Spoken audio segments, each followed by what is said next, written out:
Sauce তো আমরা সবাই বানাই, কিন্তু প্রবলেম হলো আমাদের এই সসগুলো রেস্টুরেন্টের মধ্যে টেস্টি হয় না। তো আজকে আমি তোমাদের সাথে এমন কিছু টিপস শেয়ার করবো যেগুলো ফলো করলে তোমাদের সস একদম রেস্টুরেন্টের মতোই টেস্টি হবে। তো সসের মধ্যে অবশ্যই এই আদা আর রসুনটা ইউজ করবে, আদা রসুনের বাটাটা ইউজ না করে এরকম আস্ত আদা আর রসুনটা ইউজ করবে। অনেকেই তোমরা আদা রসুনটা ইউজ করতে চাও না, তবে আদা রসুনটা কিন্তু অবশ্যই ইউজ করবে।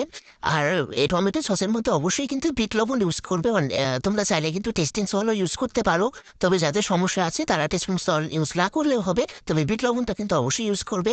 আর টমেটো সসের মধ্যে পরিমাণ অনুযায়ী শুকনো মরিচের গুঁড়োটা ইউজ করবে। তোমরা চাইলে কিন্তু চিলি ফ্লেক্সটাও ইউজ করতে পারো। লবণ, ঝাল আর চিনি এই টক মিষ্টি ঝালের ব্যালেন্সটা যদি তোমরা ঠিক রাখতে পারো তাহলে সস এমনিতেই ভালো হবে। তো আর একটা ইম্পর্টেন্ট টিপস, সেটা হলো এখানে অবশ্যই তোমরা দারচিনি আর একটুখানি লবঙ্গ ইউজ করবে। লবঙ্গ আর দারচিনি ইউজ করলে সসের মধ্যে একটা খুব সুন্দর অ্যারোমা আসে, এটা কিন্তু অবশ্যই তাও চেষ্টা করবে। অনেকে সসের মধ্যে টকটক একটু ফ্লেভার আসার জন্য তেঁতুল ইউজ করে। তো তোমরা যদি সসের মধ্যে এই টকটক একটু টেস্টটা পছন্দ করো তাহলে কিন্তু অবশ্যই তেঁতুলটা ইউজ করবে। তো টক ঝাল মিষ্টি সবকিছু যদি একটা পারফেক্ট ব্যালেন্স হয় তাহলে কিন্তু সসটা খেতে এমনিতেই ভালো লাগে। আর যে মশলাগুলোর কথা আমি বললাম, দারচিনি, তারপরে লবঙ্গ আর আদা রসুন, এগুলো কিন্তু অবশ্যই ইউজ করবে। আর এই ভিনেগারটা যে তোমরা ইউজ করবে সসের মধ্যে, এটার জন্য কিন্তু একটা টকটক ফ্লেভার আসবে। আরো ডিটেল জানতে চাইলে আমার একটা লং ভিডিও দেওয়া আছে সস বানানো, সেটা তোমরা সম্পূর্ণ দেখে আসতে পারো, তাহলে অনেক ভালো ধারণা পেয়ে যাবে। আর আমার মতো করে সস বানালে অনেক বেশি মজা হবে। তো আজকের ভিডিওটা এই পর্যন্ত, বাই বাই।